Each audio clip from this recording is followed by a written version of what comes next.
আমরা কিন্তু ধনলক্ষ্মীর পুজো নিবেদন করছি।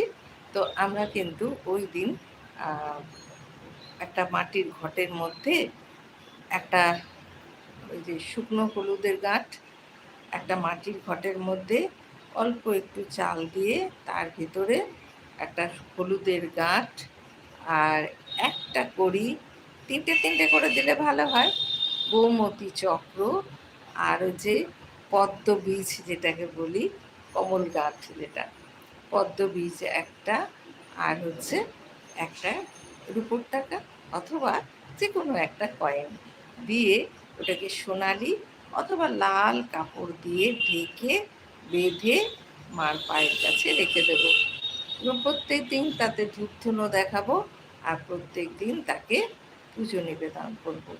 ওটা হচ্ছে আমাদের ধনলক্ষ্মীর ভান্ডার।